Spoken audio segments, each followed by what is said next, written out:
Thanks for downloading this episode of the McKay interview. Privacy is my topic this time, and the fine and delicate balance, at least in free societies, between information that belongs to us and information that others, including the state, have access or a right to. Hello, everyone. Those of you who know me will, I hope, regard me as a positive, glass half full type of guy, though definitely not a cockeyed optimist. And if that last expression means anything in particular to you, you must be over a certain age to, as they say today, get it. The subject for discussion that I've chosen today needs a certain optimism in order to approach it with a feeling of hope, with a certain feeling that things will get better rather than worse. I'm going to examine the world of privacy. And by privacy, I mean, for the sake of this rather short program, how states, and by that I mean governments, corporations, organizations, and businesses, and we ourselves as individuals, view things like privacy, secrecy, the characteristic or human quality of being discreet, and whether or not we have a right to them, or whether or not that depends on the law of the land, societal and cultural norms, or international standards of behavior. I mean, behavior in the wider sense. Now, I'm not naive enough to think that we can do justice to such a big topic in half an hour, but I'll attempt to make a start and maybe revisit the subject later in this new year. To help me unravel some of the many complexities and even inconsistencies in where we find ourselves today, I have as my guest a business leader in the field of the Internet of Things, who, to paraphrase some of the words of his own company's website, uses data, personal data, to improve security and mitigate risk, especially in these times of pandemic. My guest today is Ron Rock, co-founder and CEO of Microshare, and he's in Philadelphia, in the United States, at the other end of a Zoom connection, ready to talk to me and talk to all of us. Hello, Ron. It's early morning for you, so many thanks for making time for me and our listeners on the McKay interview. Hello, Michael. Glad to be here. Thank you. Good to see you again. Now, before we talk about what your company actually does for its clients and customers, please give me some personal opinion, your personal opinion in answering my first question. How much, Ron, in your view, is the state entitled to know about us? And in the same vein, what about private corporations gathering data from us, often without us being fully aware of it? Are there, in your view, any mitigating circumstances? Wow, Michael, that's a big, short question to start with. There are more to come, Ron. There are more to come.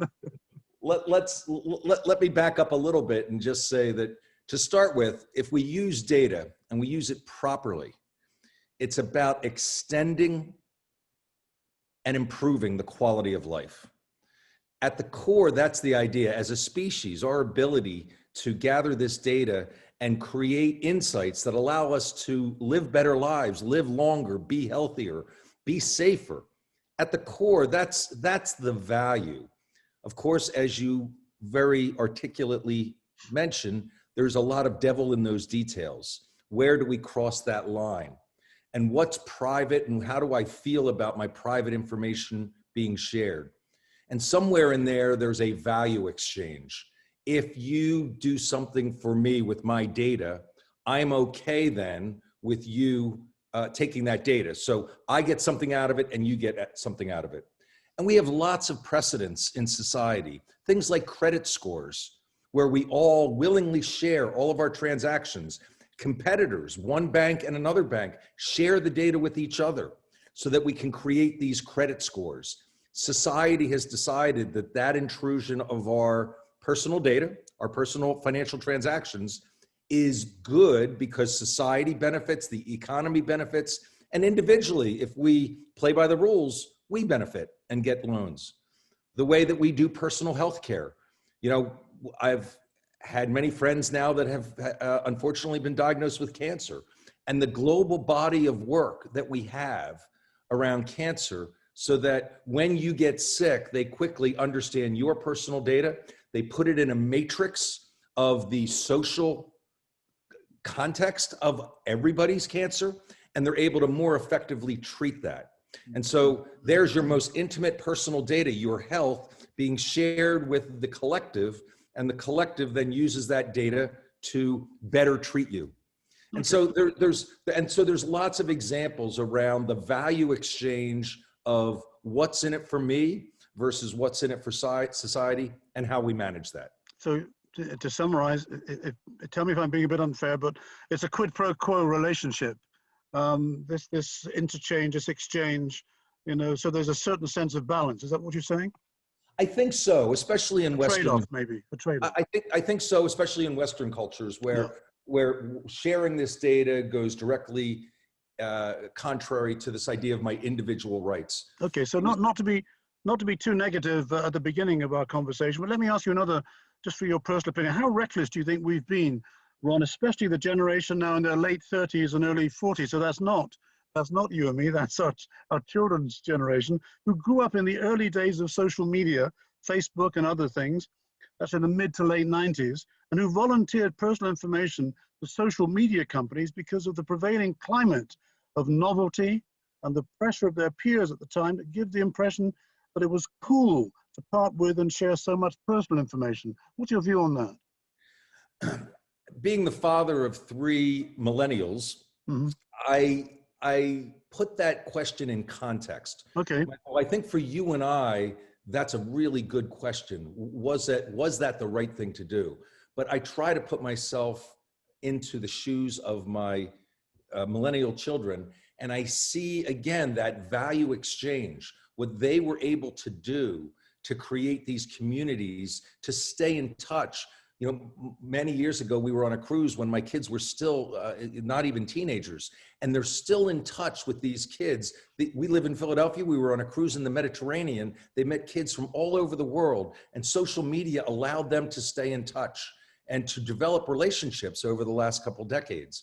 And so I'm not sure that they feel that they put too much information out into the world. That's the world that they're growing up in. Very different than the world that you and I grew up in. Early in the 90s and 2000s, people started saying, wait a minute, be careful what you post. Suddenly people were using your Facebook for your job interview. That's right. That's correct. Your personal data. And so these nefarious uses evolve over time, and then we look in the rearview mirror and we say, well, maybe we shouldn't have done that. And this whole conversation around data privacy, data sharing is a work in progress. Mm-hmm. Every government is struggling with it. We have GDPR in Europe. In the United States, we have HIPAA for your healthcare. Every state is now beginning to develop their own privacy laws. And we're figuring it out as we go. Because the other thing that's happening is every day we're collecting more data than we ever had before. And so where does that data fall in this continuum? It's a very fluid conversation. I really appreciate interviews like this because it's not a black and white. There is no answer. It's a conversation that we as a society have to continue to have, I think, for the next several decades as we begin to figure all this out. So maybe, Ron, my next question is redundant. My next question is the genie of privacy irrevocably out of the lamp? And in a way you've said to me, Michael, it doesn't really matter too much. It's done anyway. But you answer it your way. Well, that's really interesting. I think the genie's out of the lamp, but I think it's been out of the lamp since the 70s. Yes. We've been able to look up the business, the credibility of a business. Before online, you used to be able to call, or you used to be able to go into your local government, your city hall, and you could find tax data and you could find information about lawsuits and public grievances. We used to actually print something called a newspaper. And in the back, there would be all these public notices of who was going to build an addition, or who was going to sell a business, or who was pursuing a legal case against somebody else. This data has been out there. We started sharing this a long time ago. It's just that the electronic media, and certainly our smartphones and the internet, accelerate. I guess but the genie got out of the bottle a long time. Yes, I guess that's the key word, accelerate. And I guess in a way, maybe we'd fooled ourselves, Ron, in those days that we had more control over it than in fact we did, perhaps. I don't know. It reminds me of a conversation, Michael, that people say, gee, there's more bad things happening, whether it be child abuse or marital abuse or all these horrible stories that we hear. And then very smart people say, no, no, no, there's no more bad things happening. We just have the means to know about them. It used to be in the United States, we only had 3 TV stations. Yes. And every one of those TV stations broadcast their news between 6 and 7 at night. Yes, I grew up in it. That was your 1 hour of news. Mm. And those 3 stations almost always had the same stories. Yes, I remember. I grew up in the UK. We had one channel, the BBC, then in the 60s. 1 and 2, absolutely. Yeah, I do. But now let's move on to the present day concerns. Ron, how has COVID-19 changed the rules regarding the state's right to know about us for the wider good of the community? How do you see that? That's really interesting, Michael. And there's a lot of analogies out there. Isn't it amazing, even in Switzerland, which was one of the last countries to invoke this, that we managed to stop smoking in public? There was the ultimate, my personal right to do what I want, and the benefit of society, that when I smoked in public, I was now negatively impacting everybody around me. And we struggled in countries for decades to figure that out, but we finally got there. Now we have the same situation with COVID. If somebody's infected with COVID, they can wander the streets, go about their day-to-day life, and possibly become a super spreader and affect everybody around them. So now, where are the rights? Where are the rights of that individual? Where are the rights of everybody else? And then here's the government in the middle. Under the one of their jobs is to provide a national healthcare structure that can take care of us, regardless of which country I'm in. And we have situations right now where ICU, intensive care unit beds, in many places in Western countries, Western civilizations, are running out of ICU beds. Yes, that's happening here. And so the government is failing at its one of its core duties to provide that healthcare. And we have individuals who are, at some levels, oblivious and walking around thinking they're okay. We have others that are noticeably sick and super spreading. That I think is the conversation. And in that context, what we're seeing is countries like Taiwan where the personal individual rights are somewhat set back for the good of society. We see that their success in being able to manage against COVID is far superior to what we see happening in the UK or the United States. Let's go into that in a bit more detail, because you mentioned Taiwan. I have other countries on my list: Japan, China itself, Sweden, the other end of the continuum, United Kingdom, and your own country. Give me your view on the way in which these different countries have responded to curtailing the spread of COVID-19. And in a way, maybe this discussion is by no means finished yet, because we see now in the UK, for example, and other countries, some new variant of the virus, which may be, well, it's certainly more infectious, but that news is literally breaking in the last 24 to 48 hours. But I'm curious to know how you see it, and you're a well-traveled man, how each of these countries, their national attitude towards social behavior and the interaction of the state with its individual citizen affects the way that governments actually behave in fact, as opposed to in theory. Sure. So first of all, the way that mask wearing, for example, has been politicalized in the UK and the United States. Viruses don't have any political affiliation. It's true. They simply are. So the other thing as we think about viruses, Michael, is that countries like Taiwan, Japan, they dealt with SARS. So a national pandemic is not new to them. And Singapore as well. Mm. I find myself in a lot of conversations with smart people, and let's face it, most of us in Switzerland, United States, UK, Europe, most of us never, if you told me this time last year that a virus could stop the world on its axis, none of us would have believed that. No, it's true. Right? And so, yet these other countries, we're also now doing a lot of business in the Middle East. They dealt with SARS. It's fresh in their memory. They put in public infrastructure. They put in protocols to be able to respond more effectively. They're not politicalizing masks. They're frankly telling people you're wearing them, and guess what? They wear them. And so the infrastructure and the social attitude of those countries is very different than it's my birthright to make my own decisions regardless of what's going on around me, which is very much the United States attitude and very much the attitude in many of the countries in Europe. That's a fair assessment.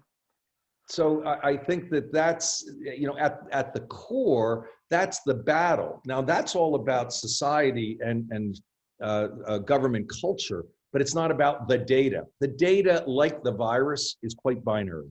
The data is what it is. The data helps us see exactly what's going on.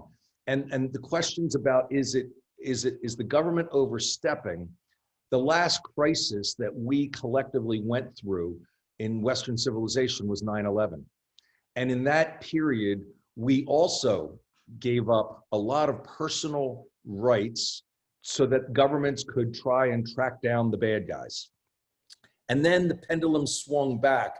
3-4 years later, those rights started getting reeled in. We started getting much more aggressive about how we manage that access to data. And this is what I mean by a conversation, Michael. There's knee-jerk reactions, and then there's over time, how do we begin to assimilate these new practices to find the right balance again? Because a couple bad people took an airplane and flew it into a tower, we didn't stop flying as a society.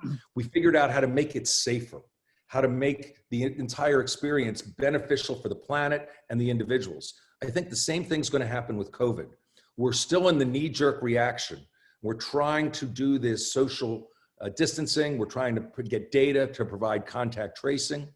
But ultimately, in the next 3 to 5 years, we're going to figure out what's the right balance between the gathering of data, personal data, and how the government and how your employer, how your regulated industry uses that data. We're going to find that balance.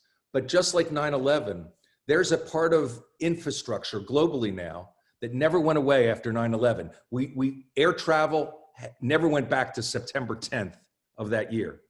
There's now a global infrastructure, so whether you're flying out of Dubai, London, or Geneva, you know the drill. I take my laptop out, I take my belt off, shoes off, walk through the metal detector.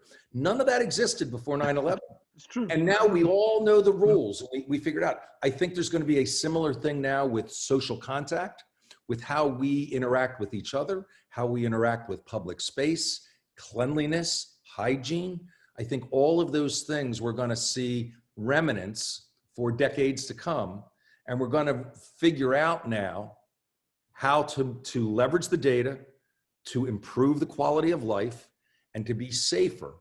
And at the same time, we're going to figure out how to do that and conform to privacy in whatever the next couple generations think that means. So getting back to your Facebook question, my kids will likely think about the balance of the public good and privacy just a little bit different than you and I will. Mm-hmm.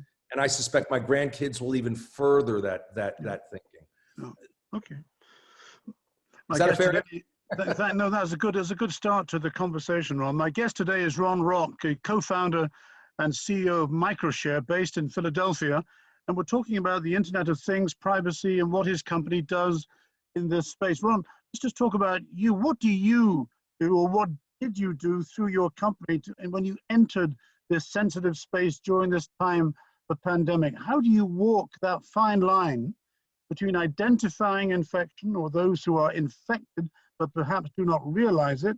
The government, I mean the public health authorities, need to know the public, the individual's right to privacy. But before you answer that question, please summarize what Microshare actually does and why companies or organizations use your services.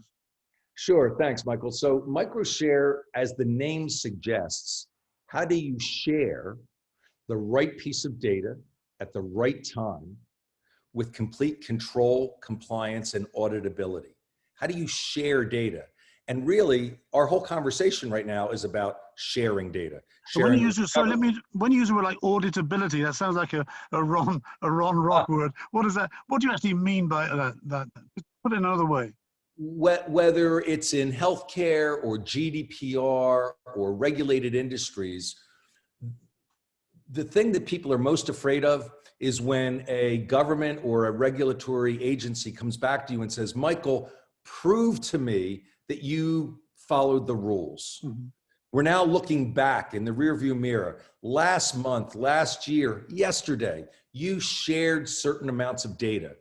Prove to me that you had the authority, the ability, legally to share that data. Mm-hmm. So creating this constant audit trail of everything that we're doing with data.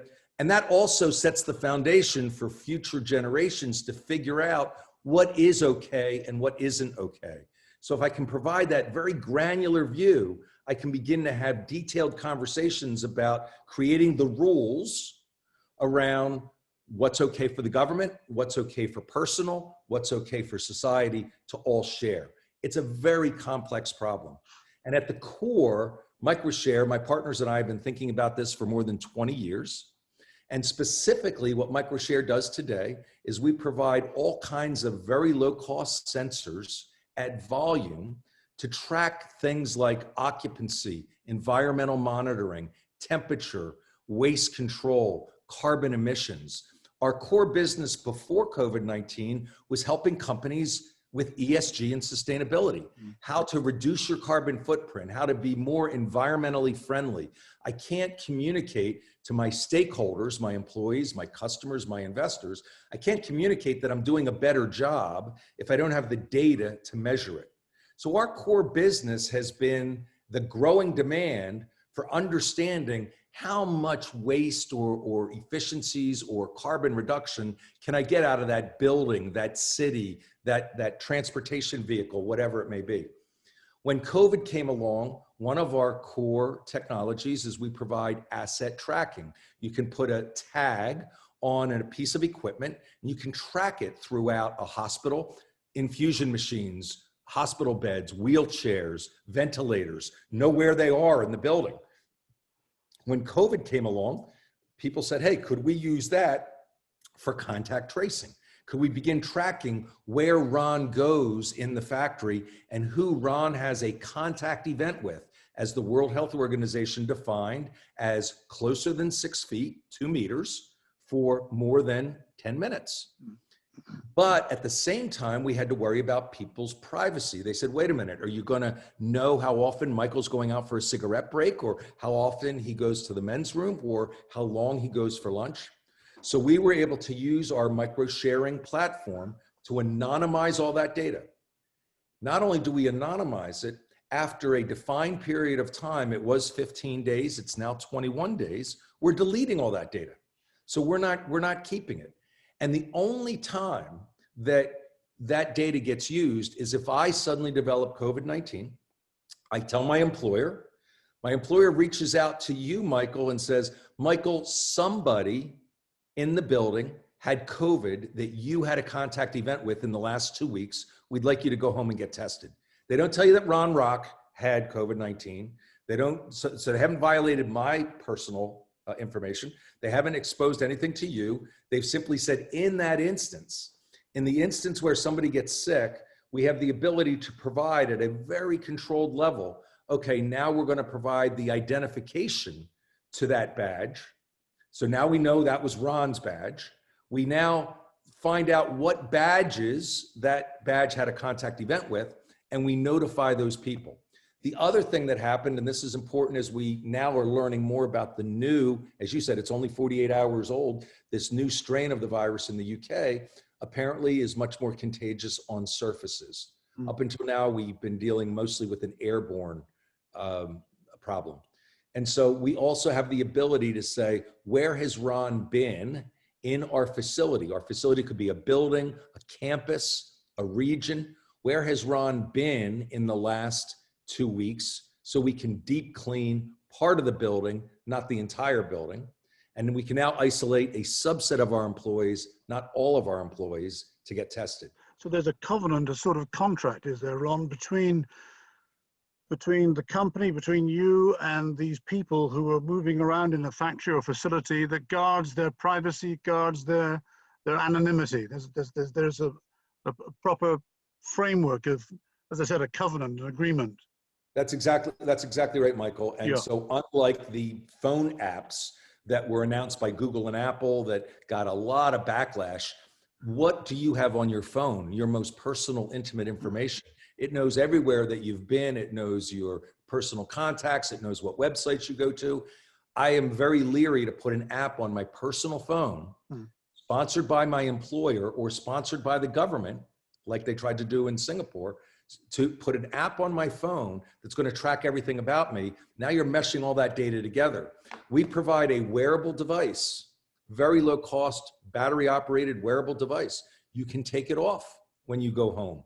You are only wearing that device while you're in the confines of your employer or your college university, or now we're talking to country clubs. If you want to come to your club for dinner, you're going to wear that device so that your country club can contact you. Michael, 2 weeks ago, you were here for dinner. It turns out somebody in the dining room had COVID. You as a consumer, don't you want to know that? Again, this goes back to the quid pro quo. Yeah. I am taking care of you, helping you possibly live a longer life and a healthier life because I've given you a heads up sooner rather than later. So just going back now to the Internet of Things, Ron, is that in a way the beginning of the end, the final nail in the coffin for the right of the individual to be discreet? I mean, to take a rather mundane example, if my refrigerator is talking to my bacon and eggs, who in turn are talking to my supermarket, what hope is there for personal privacy for me? I'm being a bit flippant to make an example. I love the pessimistic perspective of that question. Thank you. I go back to, again, the conversation and the technologies that companies like mine are doing, and it's a growing space, is to try, it goes right back to the same thing. Yeah, we still want to fly, but we want to make darn sure that nobody can hijack those airplanes and turn them into a weapon. Yeah. We still want all the benefits. I was working with a company in the UK. They're putting sensors in wearables. You're wearing right now, your viewers can't see this. Michael's got a very nice shirt on, very fashionable. Imagine that shirt having sensors in it. And one day you get a push notification that says, hey, Michael, we'd like you to go to the hospital. Why? Because we've been tracking 100,000 men just like you, your height, your weight, your activity level, all anonymized. But every time one of them has a heart attack, their data looks just like yours the day before. Yeah. Wow. The analogy I use is all the money we as a society spend on airbags. And all of a sudden, a bunch of kids in Stanford got together and said, you know what? How about if the car doesn't get into an accident in the first place? And now our cars stop automatically. We have lane assist. They have, they're doing all this wonderful stuff. Yes, they still have airbags just in case, but the car uses data, all kinds of data, to make a very safe environment for you. Okay. I don't want to sound too negative, Ron, because that wasn't my intention. But let me just ask you this as we sort of come towards the end of our conversation. Should public health trump personal liberty? And what are the limits? I mean, you've made a very good case on the positive side, but what are the safeguards and who guards the guardian? Ron, it's a very old question going back thousands of years of civilization. Who actually guards the guardians? Yeah, that's a great question, Michael. And I am very lucky in the sense that I get to travel the world quite a bit, certainly before COVID-19. Can't wait to get back. And I speak with corporations and government officials all around the world. And sometimes guarding the guardian is other countries calling out each other. Yes. in their abuse of these. And so there's kind of a pecking order all the way up the food chain. But I think that ultimately there are episodes in time, whether it be during wartime, whether it be post 9/11, whether it be now in COVID, there are times where we as a society have to forgo a few of our rights to quickly get the insights and knowledge we need to save as many lives and to extend the quality of life as much as we can. But it's very much a pendulum. And as we started on this conversation today, I said to you, there is no answer. This is an ongoing conversation. It's ebbing and flowing. The pendulum will swing back and forth between individual rights and the good of society. We're constantly in a healthy I think very healthy debate and struggle to keep getting it right. I think the only time we lose is if we give up this debate. Okay. If people stop fighting for their individual, and at the same time we don't have government stepping in saying, you know what, lockdown is a must right now. Yeah. Last question, Ron. Do you have any worries about current developments? What gives you cause for confidence that a good balance can be struck between the competing pressures of the desire for governments to know more about their citizens, the thirst that corporations have to know more about their customers and clients, and which IoT satisfies, and the individual's right to his or her own privacy? I mean, what gives you cause for confidence that we're moving really in a good direction? I just see the overall value that's coming to society. I mean, you know, we give up our GPS position in our car. We both participate in providing data, and suddenly these devices allow us to get from point A to point B safely, more efficiently, with less damage to the planet. There's so many wonderful innovations coming out of the use of all this data. And what also gives me comfort is conversations like this one, Michael, that people want to talk about it. Yeah. People want to keep understanding. And there's a growing awareness. I'm fortunate enough that my 86-year-old father is still alive. When I have the conversation about data and data ownership, he doesn't get it. When my millennial children have the conversation with me, they're pushing the edge, and I learn a lot from them. And so there's that I'm very cautiously optimistic that we're continuing to do the right things to try and figure this out along the way. Will there be some nefarious use cases in some governments globally that already have that reputation? We're not going to be surprised that they use this data in ways that maybe we don't think appropriate. Yes, but then going back to who's going to watch the watchers, the other governments calling them out. It's a global conversation, but make no doubt about it, Michael, the planet's best chance of succeeding, of conquering global warming, of getting the environment under control, out of getting social equality and a global economy that works, it's all going to be predicated on the best uses of data. Data and technology are going to help us achieve that as a society. We just have to keep working hard at it to figure it out. Ron, thank you. Ron, it's been a fascinating conversation. We have, I suspect, only scratched the surface, but thanks nevertheless for casting much welcome light on a complex topic. My guest today has been Ron Rock, co-founder and CEO of Microshare in Philadelphia in the USA. Thank you again for your time, Ron. Thank you, Michael. It's been a pleasure. You can find more podcasts on anchor.fm. Just type McKay-interview or just Google McKay's interviews. Thanks for listening.